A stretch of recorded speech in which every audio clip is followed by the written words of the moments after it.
Nagtataka lang ako na itong si Manang Aimee, kampi sa mga Duterte at walang bilib, parang walang bilib sa kanyang kapatid na si Bongbong Marcos na atat naman siya maging Pangulo noong 2022. Talagang sakit, ano?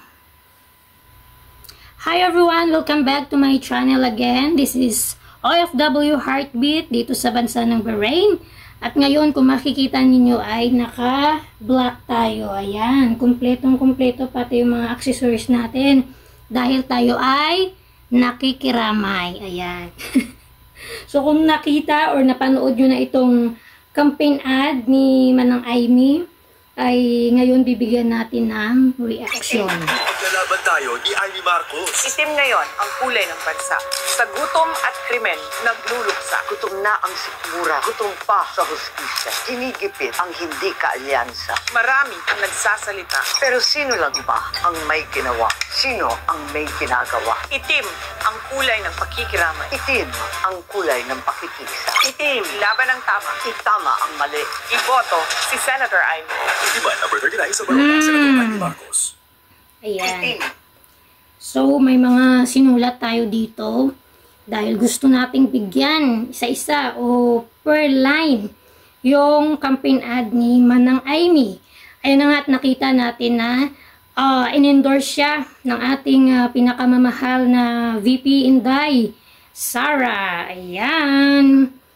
So, una ay nabanggit niya na itim ngayon ang kulay ng bansa sa gutom at krimen nagluluksa. So ano bang ibig sabihin ni Manang Aimee dito? Nagutom na raw tayo. Gutom na ang mga tao, hindi lang sa pagkain kundi sa hustisya. So yung aking reaction dito ay parang isang tao pa rin yung pinatutungkulan niya o nagre-refer na naman siya sa isang tao. Yun ay walang iba kundi si Tatay Digong. Kasi 'di ba hinuli na siya at dinampot na siya at dinala na sa ICC. So parang nakakapagtaka naman at nakakalungkot na sa panahon ng kampanya, ito pa rin talaga yung kanyang naiisip. Kung sino man sa likod ng kanyang campaign ad na to, parang napaka-unfair naman sa ating mga Pilipino na ang dami nating problema. Ayan, si Manang Aimee ay nagtawag pa ng pagdinig para dun sa pagdampot na illegal daw ang pagdampot kay ang paghuli kay dating Pangulo natin na si Tatay Digong. Guys, hindi. Yung kaso niya 2017 pa, wag na tayong paulit-ulit. Ha? Wag na tayong paulit-ulit. At yung ICC ay hindi yan sila mga bayaran. O hindi yan basta-bastang mga tao yung namumuno or ang bumubuo dyan, ilang bansa. So, nung time na yon ay sakop pa tayo ng ICC. Okay? So, kahit ano pang paliwanagan ay andoon na si Tatay Digong. Wala tayong magawa. Okay? So, pangalawa, ginigipit daw ang di kaalyansa. So ngayon alam niyo na kung paano pala nanggigipit. Ay ito, patungkol na naman ito kay Tatay Digong. Nung time ba ni Tatay Digong hindi ba siya nanggigipit? Kaya nga siya dinala sa ICC dahil isa sa mga nagawa niya ay itong panggigipit, pang-abuso sa karapatang pangtao. O, sino yung mga pinakulong niya nung time na yun? Si Ma'am Laila de Lima na walang kasalanan ay nakulong ng 7 taon.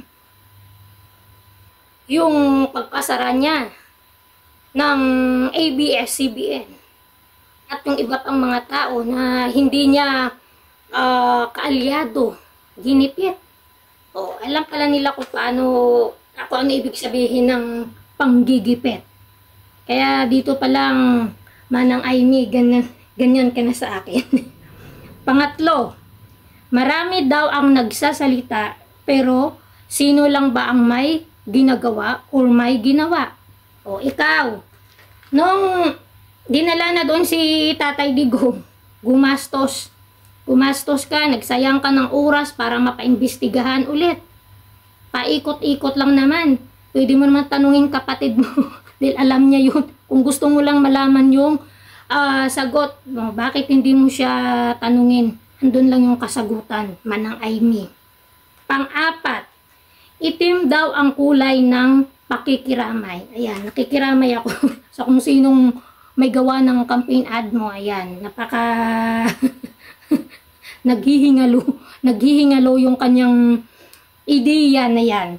Dahil nakasentro lang din naman kayo sa isang tao eh. Ayan o, nakalista tayo dito pero parang ang tinutumbok nyo isang tao pa rin.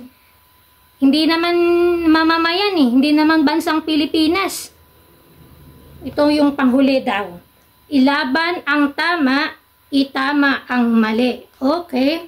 So dito pa lang ang masasabi ko dyan, yung due process na naman. Okay, so ibalik natin ulit sa pinakamamahal nating Tatay Digong, Ma'am Aimee. Eh di ba nga, umaano kayo, nagsisigawan kayo ngayon, nagngangawa kayo ng due process. Ayan na nga, due process yung matawag. Hindi siya binaril dyan, hindi siya sinakal dyan or sinaktan. Binasahan siya ng Miranda rights niya. Ilang oras yon na hinantay ni General Torre para lang mapasunod siya. Lahat binigay. May abogado siyang kasama. Lahat ng mga request niya binigay. So ngayon nga, ayan pa, ayan sasabi nyo, ilaban ang tama, itama ang mali. Ipaglaban nyo kami, Ma'am Aimee. Ipaglaban nyo kami ni VP Inday Sara. Kasi marami talagang gutom. Literal na gutom. Walang makain. Dahil yung pundo natin ay minukmukbang ng ilang tao. Ayan. So yan lang guys yung masasabi ko dito dahil mahal na araw. Sana gusto nating magnilay-nilay at mag-reflect. Kaya lang parang hindi tayo mapakali pag may mga naiisip tayong hindi tama. Ayan. Maraming salamat sa pakikinig. At kung may mga reaction kayo, feel free na mag-comment sa ating reaksyon tungkol sa campaign ad ni Manang Aimee.